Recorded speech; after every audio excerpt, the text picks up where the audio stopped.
నమస్తే. సామాన్యుడి చేతుల సామాజిక అస్త్రం నెంబర్ 1 న్యూస్కి స్వాగతం. నేను రవీంద్ర. ఆంధ్రప్రదేశ్లో ఒకరు ప్రజాప్రతినిధిగా ఉన్నారు, మరొకరు అత్యున్నత స్థానంలో ఆయన గౌరవప్రదమైనటువంటి వృత్తిలో ఉన్నటువంటి వ్యక్తి. యూనియన్ పబ్లిక్ సర్వీస్ కమిషన్ ద్వారా ఐపీఎస్ సాధించినటువంటి ఆయన. ఇప్పుడు ఆ ఇద్దరి మధ్య ఏ రకమైనటువంటి యుద్ధం అనేది జరుగుతుంది అంటే మాటల యుద్ధం. అది ప్రత్యేకంగా దాని గురించి చెప్పక్కర్లా. ఒక ఆయన డిప్యూటీ స్పీకర్ రఘురామకృష్ణరాజు, మరొకరు senior IPS PV Sunil Kumar. ఈ ఇద్దరి మధ్య ఆ గ్యాప్ అనేది పెరుగుతూనే ఉంది తప్ప ఎక్కడా కూడా వారి మధ్య నెలకొన్నటువంటి భేదాభిప్రాయాలు కావచ్చు, వివాదాలు కావచ్చు, వైషమ్యాలు కావచ్చు, ఎక్కడా కూడా చల్లారట్ల. దీనికి ప్రధానమైనటువంటి కారణం ఎవరైతే RRR ఉన్నారో ఆయన తీసుకున్నటువంటి నిర్ణయాలు కానీ, ఆయన పివి సునీల్ కుమార్ ఆయన వ్యవహారంలో ఆయన వెళ్తున్నటువంటి విధానాన్ని చాలామంది తప్పుపడుతున్నారు. మరికొంతమంది రఘురామకృష్ణరాజు చేసేదే కరెక్ట్ అంటున్నారు. దానికి సంబంధించి ఏదైతే గతంలో కస్టోడియల్ టార్చర్ కేసు అని చెప్పి PV Sunil Kumar senior IPS అధికారి మీద అనేక రకాల ఆరోపణలు. ఇలాంటి సందర్భంలో కూటమి అధికారంలోకి రాగానే ఆయనపై వేటు వేసింది. ఒక సీనియర్ పోలీస్ అధికారి, మంచి ఆయన మెడల్స్ కూడా సాధించినటువంటి వ్యక్తి, ట్రాక్ రికార్డ్ చూస్తే. ఇలాంటి సందర్భంలో తాజాగా ఒక వ్యవహారం మళ్ళీ దాని మీద విస్తృతమైనటువంటి స్థాయిలో చర్చ జరుగుతుంది. అదేంటంటే పివి సునీల్ కుమార్ ఆయన బీసీసీ, ఆయన ఎస్సీ మాల కాదు అని చెప్పి హఠాత్తుగా ఒక సర్టిఫికెట్, ఆయన చదివినటువంటి స్కూల్ నుంచి సర్టిఫికెట్ వచ్చింది కాబట్టి ఆయన్ను నమ్మడానికి లేదు అని చెప్పి విస్తృతమైనటువంటి స్థాయిలోనే చర్చ జరిగింది, జరుగుతూ ఉంది. దీనికి సంబంధించి ఆయన ఎవరైతే ఆరోపణలు ఎదుర్కొంటున్నటువంటి వ్యక్తి సీనియర్ ఐపీఎస్ సునీల్ కుమార్ ఆయన ఉన్నారో ఆయన తాజాగా ఒక వీడియో రిలీజ్ చేశారు. దానికి సంబంధించి నాపై ఉద్దేశపూర్వకంగా కావాలని ఇలా నన్ను చెడుగా చూపించేందుకు ప్రయత్నం చేస్తున్నారు RRR. అలాగే కొన్ని సోషల్ మీడియా వేదికగా నడుస్తున్నటువంటి ఛానల్స్ కానీ, అలాగే ప్లాట్ఫామ్స్, దానికి సంబంధించి డీజీపీకి ఆయన ఫిర్యాదు చేశారు.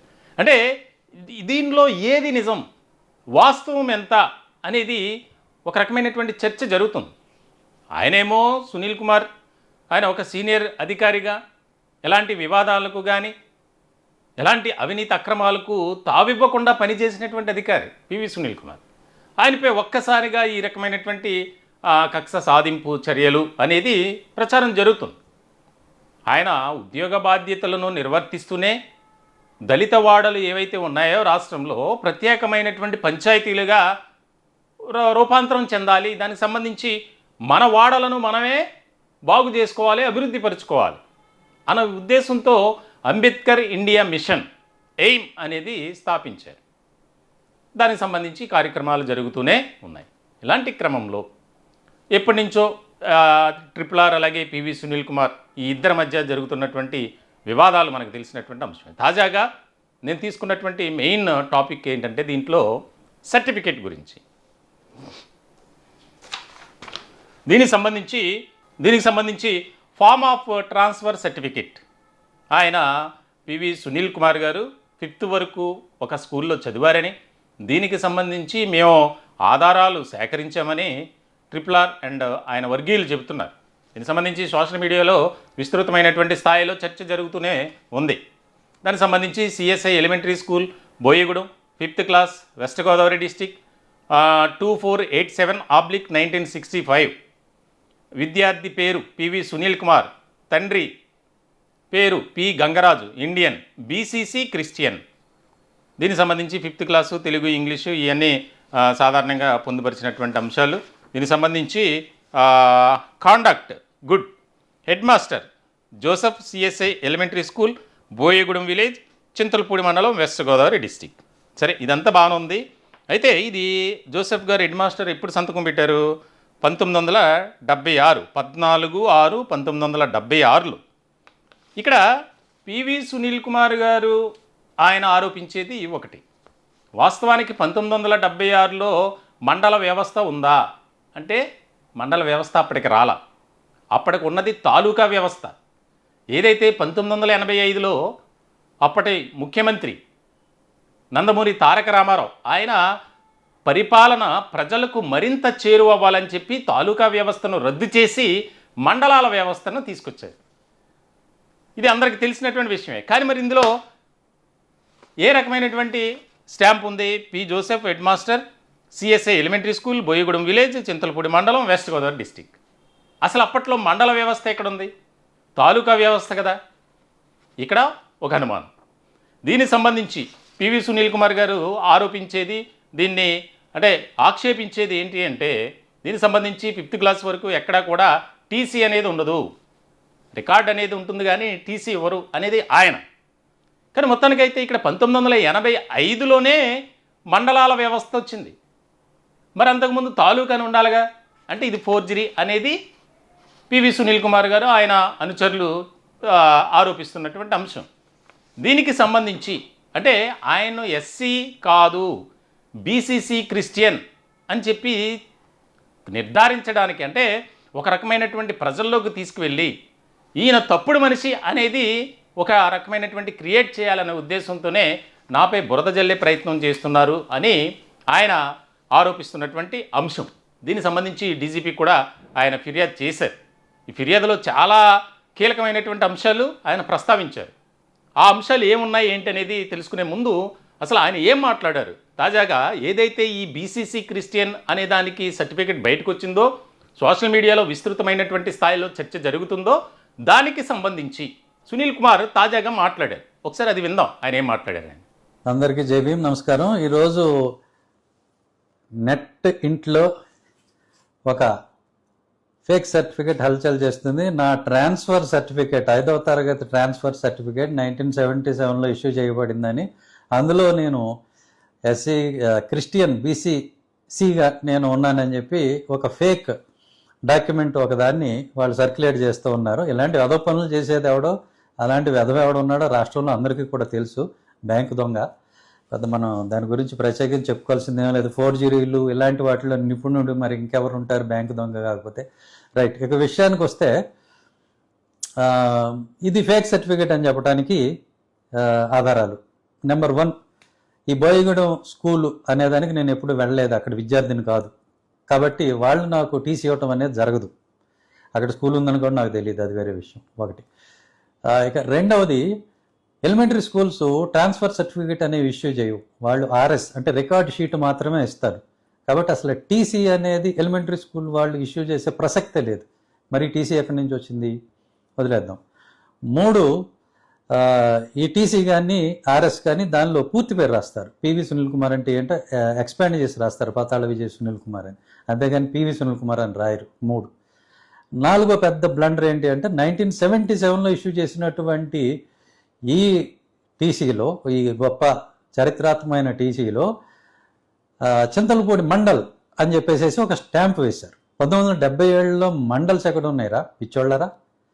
ఉన్నాయా మండల్స్? మండల వ్యవస్థ అనేది ఎన్టీ రామారావు గారు అధికారంలోకి వచ్చిన తర్వాత 1985లో ఏర్పాటు చేశారు. 1977లోనే మీకు స్టాంప్ ఎలా దొరికేసింది? అంటే ఇలాంటి ఒక ఫోర్జరీ కూడా సక్రమంగా చేయడం చేతగాని వెధవలు ఉన్నారు. ఎనీవే, నేను వీళ్ళందరి మీద కూడా విజయవాడ పోలీస్ స్టేషన్లో, బెంచ్ సర్కిల్ పోలీస్ స్టేషన్కి నేను ఫిర్యాదు చేయబోతున్నాను. కమిషనర్ ఆఫ్ పోలీస్ విజయవాడకి ఇప్పుడు ఈమెయిల్ పంపించాను. ఆ ఈమెయిల్ కూడా నేను మీకు ఇక్కడ చూపిస్తున్నాను. ఇందులో ముద్దాయిలు ఎవరంటే, number 1 Mahanadu news paper, digital news paper ఏదైతే ఉందో దానికి సంబంధించిన వాళ్ళు, అలానే ఈ ఎస్సీ ఎస్టీ ఫోరం అని చెప్పేసి ఏదో ఉంది ఎక్స్లో వాళ్ళు, అలాగే మిషన్ ఏపీ అనేటువంటి వాట్సాప్ గ్రూపులో దీన్ని విస్తృతంగా ప్రచారం చేసినటువంటి రఘురామకృష్ణరాజు అని ఆయన 3, ఈ ఇతరులు 4, వీళ్ళందరూ కూడా ఉన్నారు. ఇంకా చాలామంది ఉంటారు. సో ఒక సర్టిఫికేట్ జెన్యూన్ ఫేక్ అనేది తెలుసుకోకుండా సర్క్యులేట్ చేయటం అనేది ఒక నేరం, సైబర్ నేరం కింద వస్తుంది. దానికి శిక్ష తప్పదు. కాబట్టి మీరందరూ కూడా లీగల్ యాక్షన్ ఫేస్ చేయడానికి సిద్ధంగా ఉండండి. ఎట్లాంటి పుకార్లు లేకపోతే మీరు చేసే పిచ్చి పిచ్చి పనులకి ఇక్కడ భయపడేవాడు ఎవడూ లేడు. Thank you. జై హింద్, జై భీమ్. ఇదండి పరిస్థితి. అంటే ఆయన ఖచ్చితంగా దీంట్లో వాస్తవం లేదు అనేది ఆయన చెప్తున్నారు. దీనికి సంబంధించి ఆయన చాలా క్లియర్ కట్గా to the director general of police government of AP Mangalagiri Guntur district అని చెప్పి ఒక కంప్లైంట్ ఆయన రేజ్ చేయడం జరిగింది. ఆ కంప్లైంట్లో అడ్రస్ చేస్తూ అంటే ట్రమ్ అడ్రస్ దగ్గర PV Sunil Kumar IPS director general of police బ్రాకెట్లో U/S అంటే అండర్ సస్పెన్షన్ అని దానికి అర్థం. IPS AP cadre GAD government of AP son of P Gangaraju scheduled caste Mala community residence of green villa 97 Ramakrishna Venezia Nambur Guntur district Andhra Pradesh. దీనికి సంబంధించి ఆయన చాలా అంశాలను పొందుపరిచారు. దాదాపుగా 9 మందిపై కేసు పెట్టారు. రఘురామకృష్ణరాజు గారితో సహా మిగిలిన సోషల్ మీడియా కొంతమంది ఎవరైతే ఆ ప్లాట్ఫామ్స్ ద్వారా ఈ సర్టిఫికేట్ని బేస్ చేసుకొని వార్తలను ప్రచురితం చేశారో, వీడియోలు చేశారో దానికి సంబంధించి ఇక్కడ చాలా క్లియర్ కట్గా ఆయన కొన్ని విషయాలను పొందుపరిచారు. ముఖ్యంగా ఏంటంటే 7 పేజీల కంప్లైంట్లో 4వ పేజీలో దానికి సంబంధించి dated 14/6/1976 disclosing my name and my father's name by falsely showing community as BCC Christian as a matter of fact. I never studied in CSI Elementary School, Boyagudam from 1st class to 5th class during the academic years 1971 to 1976. The stamp under the signature of the headmaster, CSI Elementary School, Boyagudam, dated 14/6/1976, discloses Chintulpudi Mandal. In fact, by 14/06/1976, mandals were not formed. Mandals were formed in the state of Andhra Pradesh in the year of 1985. The said transfer certificate is a rank forgery. The accused number 1, 2, 3, 5, 7 and their men brought into extents the said forged transfer certificate to cause wrongful loss to me. The accused number 1 is having motive to malign my reputation as he has failed on all fronts. అని చెప్పి చాలా విషయాల్ని పొందుపరిచినటువంటి సందర్భం. దీంట్లో సునీల్ కుమార్ క్రైస్తవుడేనట అని చెప్పి రకరకాల టైటిల్స్లో దానికి సంబంధించి ఏదైతే నన్ను నా యొక్క పరువు ప్రతిష్టలకు భంగం వాటిల్లే విధంగా ఎవరైతే ప్రవర్తించారో, ఎవరైతే వ్యవహరిస్తున్నారో ఖచ్చితంగా వారిపై చర్యలు తీసుకోవాలి, లేదంటే నేను న్యాయ పోరాటం చేస్తాను అని చెప్పి ఆయన ఆ కంప్లైంట్లో చాలా కీలకమైనటువంటి అంశాలను పొందుపరిచినటువంటి సందర్భం. అసలు ఎందుకు ఇలా జరుగుతుంది? సరే, ఆయన ఒక ప్రజాప్రతినిధిగా రాజ్యాంగబద్ధమైనటువంటి పదవిలో ఉన్నారు, డిప్యూటీ స్పీకర్ అంటే. మరి డిప్యూటీ స్పీకర్గా ఉండి రఘురామకృష్ణరాజు గారు ఆయన వ్యవహరిస్తున్నటువంటి తీరు ఏ విధంగా ఉంది? తాజాగా ఆకివీడులో జరిగినటువంటి ఘటన అంటే రాజ్యాంగబద్ధమైనటువంటి పదవిలో ఉండి ఏవైతే చేయకూడదో అవే చేస్తున్నారు ఆయన. మరి ఆయనపై ఎలాంటి చర్యలు తీసుకోవాలి? ఇది కావాలని మా అభిప్రాయం కాదు. ఎవరైతే ముఖ్యంగా దళిత సామాజిక వర్గాలకు సంబంధించి, అందులోనూ ముఖ్యంగా అంబేద్కర్ ఇండియా మిషన్ సభ్యులు కానీ, పివి సునీల్ కుమార్ అనుచరులు కానీ, కొంతమంది అధికారులు కూడా ఎవరైతే రఘురామకృష్ణరాజు ఆయన వ్యవహార శైలి ఉందో దానిపై ఖచ్చితంగా చర్యలు తీసుకోవాలి. ఆయన కావాలని బురద జల్లే ప్రయత్నం చేస్తున్నారు. ఒక బడుగు బలహీన వర్గాలకు సంబంధించినటువంటి అధికారులపై ఈ రకమైనటువంటి కక్ష సాధింపు ఏంటి అనేది దీనికి సంబంధించి మరి ఆయన ఏ విధంగా వెళ్ళబోతున్నారు? పివి సునీల్ కుమార్ ఆయనైతే డీజీపీకి కంప్లైంట్ ఇచ్చారు.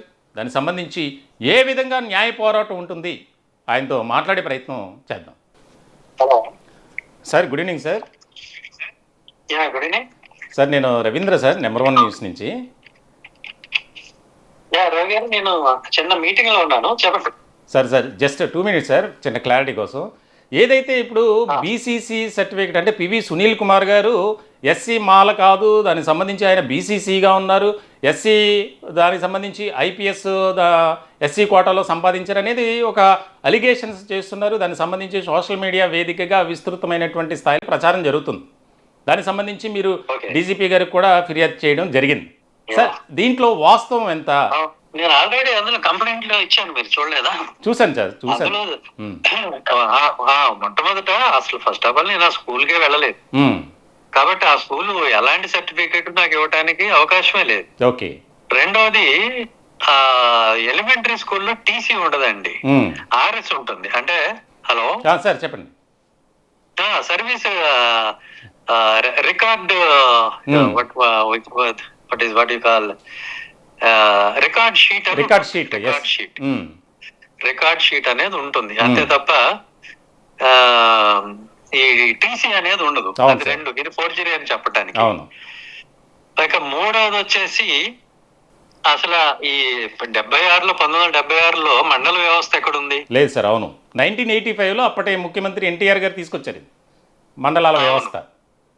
అవును. Hmm. సో అది అది మండలం స్టాంప్ వేశారు. అవును సార్. సో అది క్లియర్ గా తెలుస్తుంది కదా. Hmm.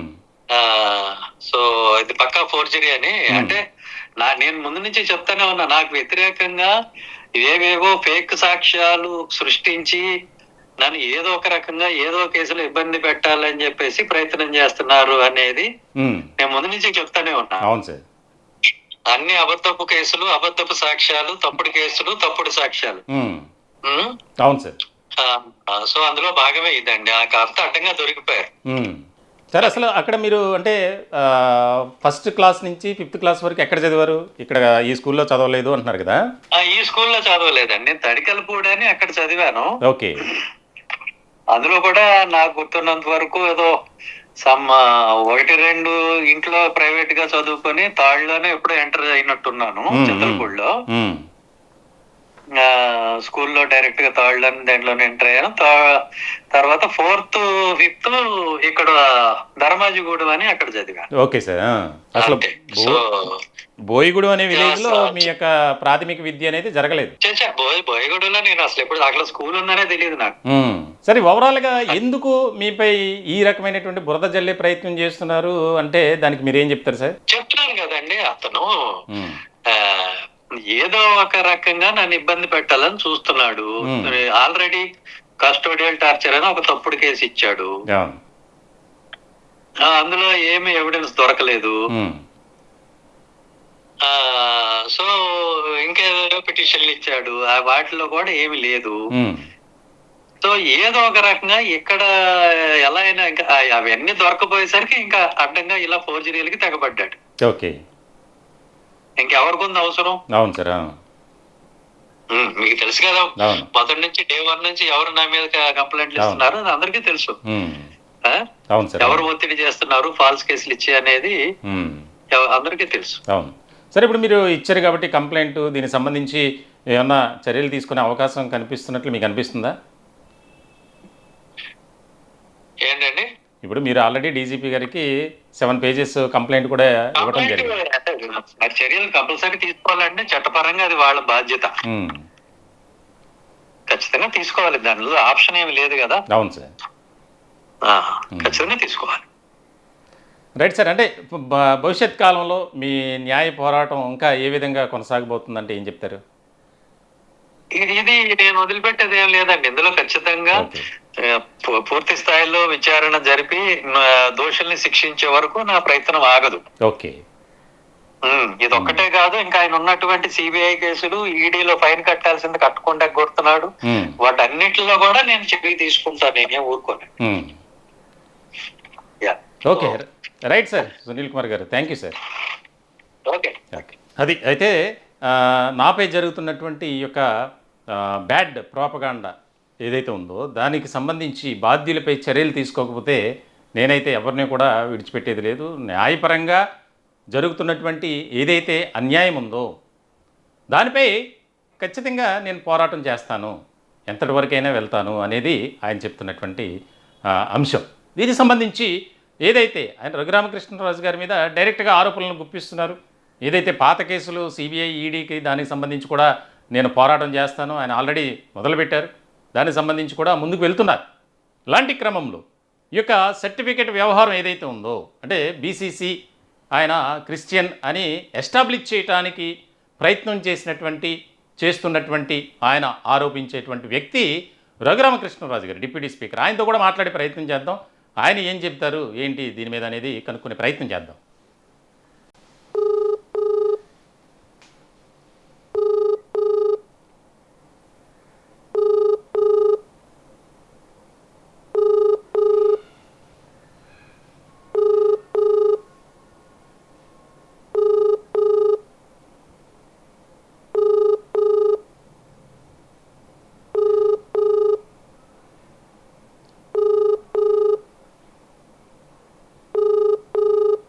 The person you're calling is not answering. ఆయన నెంబర్ రింగ్ అవుతుంది కానీ లిఫ్ట్ చేయనటువంటి పరిస్థితి, ఏదో బిజీగా ఉండి ఉంటారు సార్. మళ్ళీ ఒకసారి ప్రయత్నం చేద్దాం.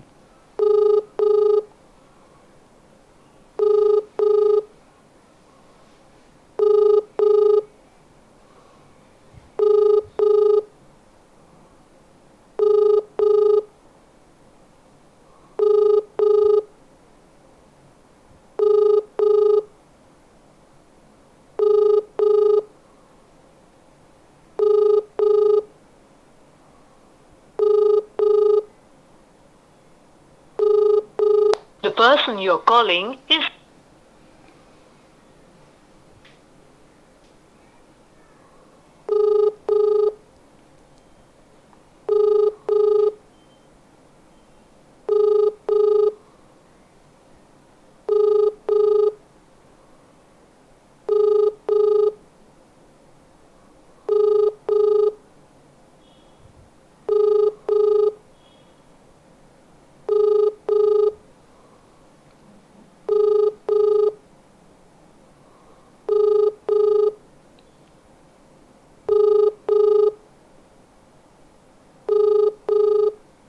the person you're calling. Sir కొద్దిగా అంటే డిప్యూటీ స్పీకర్ కాబట్టి పైగా చాలా బిజీగా ఉండేటువంటి పర్సన్ ఆయన. రఘురామకృష్ణరాజు గారు ఫోన్ రింగ్ అవుతుంది కానీ ఆయన ఫోన్ ఆన్సర్ చేయట్లా. మొత్తానికైతే మళ్ళీ ఒకసారి మనం ప్రయత్నం చేద్దాం తర్వాత అయినా. ఈ అంశానికి సంబంధించి అంటే ఎందుకంత అంతర్యుద్ధం జరుగుతూ ఉంది, కొనసాగుతూనే ఉంది అనేది కూడా అందరూ అర్థం కాని పరిస్థితి. ఎందుకంటే ఒక దళిత సామాజిక వర్గానికి సంబంధించి ఒక మంచి సమర్థవంతమైనటువంటి అధికారి పివి సునీల్ కుమార్ గారు, మరి ఆయనపై ఈ రకమైనటువంటి దాడి, ఎదురుదాడి అనేది జరుగుతుంది అని సంబంధించి ఏదో ఒక అంశాన్ని తీసుకురావడం, అది ఇలాగా ఇలా అని చెప్పి రకరకాలుగా సోషల్ మీడియా వేదికగా ప్రచారం జరగటం అనేది బాధాకరం. ఎందుకంటే ఈరోజు ఎవరైతే రాష్ట్రంలో పాలకులుగా ఉంటారో వారు చెప్పేటువంటి పనులు చేయటం, ముఖ్యంగా సంస్థాగత, అలాగే ముఖ్యంగా ఏదైతే ఒక వ్యవస్థలో ఉండేటువంటి అంశాలని వారు చెప్తారు పాలకులు, దాని ప్రకారమే ఫాలో అవ్వాలి. వారికి ఎవరికి కూడా వ్యక్తిగత జెండా కానీ అజెండా కానీ ఉండదు. దానివల్ల వారికి కలిసి వచ్చేటువంటి లాభం కూడా ఏముండదు. ఎక్కడైనా సరే ప్రభుత్వ ఉద్యోగి ఆయన డ్యూటీ ఆయన చేసుకుంటాడు, వెళ్ళిపోతాడు కాముగా. మరి ఎందుకు ఈ విధంగా జరుగుతుంది అనేది ఇక్కడ ముఖ్యమైనటువంటి పాయింట్. కానీ ఖచ్చితంగా రఘురామకృష్ణరాజు ఆయన కావాలని ఉద్దేశపూర్వకంగానే పివి సునీల్ కుమార్ గారిపై ఈ రకంగా చేస్తున్నారు. దీనికి ఖచ్చితంగా ఎప్పటికైనా మాకే న్యాయం జరుగుతుంది అని అంబేద్కర్ ఇండియా మిషన్ సభ్యులు కానీ, అలాగే కొంతమంది దళిత సామాజిక వర్గానికి సంబంధించినటువంటి ప్రముఖులు, ముఖ్యంగా సునీల్ కుమార్ గారు కూడా అదే అభిప్రాయాన్ని వ్యక్తం చేస్తున్నటువంటి పరిస్థితి. మనం ఫోన్ ఇన్లో కూడా విన్నాం ఆయన అభిప్రాయాన్ని. సో మొత్తానికి ఏం జరుగుతుంది, రాబోయే రోజుల్లో ఇంకెన్ని అంశాల మీద ఈ రకమైనటువంటి ప్రచారం జరుగుతుంది ఏంటనేది తెలియనటువంటి పరిస్థితి. మొత్తానికైతే దీన్నైతే ప్రజాస్వామ్య వ్యవస్థలో ఈ విధానం సరైనది కాదు అనేది ఇటు న్యాయ నిపుణులు అలాగే రాజకీయ విశ్లేషకులు కూడా భావిస్తున్నారు. ఒక వ్యక్తిగతమైనటువంటి కక్ష సాధింపు చర్యల్లో భాగంగా ఈ రకమైనటువంటి ఇలాగా చేయటం అనేది కరెక్ట్ కాదు అనేది చూడాలి ఏం జరుగుతుంది అనేది. ఈ టాపిక్పై మీ విలువైనటువంటి అభిప్రాయం కామెంట్ రూపంలో తెలియజేయండి. రఘురామకృష్ణరాజు అలాగే పివి సునీల్ కుమార్, ఆయన ఒక రాజకీయ నాయకుడు, ఈయన ప్రజాసేవకుడు. ఆయన ప్రజాసేవకుడే, సర్వీస్లో ఉన్నారు. కానీ ప్రభుత్వం తరపున ఒక అత్యున్నతమైనటువంటి ఒక సర్వీస్లో ఉన్నటువంటి వ్యక్తి పివి సునీల్ కుమార్ గారు. రఘురామకృష్ణరాజు గారు కూడా ఆయన కూడా ఒక డిప్యూటీ స్పీకర్గా ఉన్నారు, రాజ్యాంగబద్ధమైనటువంటి పదవిలో ఉన్నారు. మరి ఇద్దరికి సంబంధించి జరుగుతున్న దాంట్లో ఎవరిది తప్పు, ఎవరిది ఇక్కడ నేరం, ఎవరు కావాలని చేస్తున్నారా ఏంటి అనేది కూడా మీ అభిప్రాయాన్ని కామెంట్ రూపంలో తెలియజేయండి. దయచేసి మా ఛానల్ని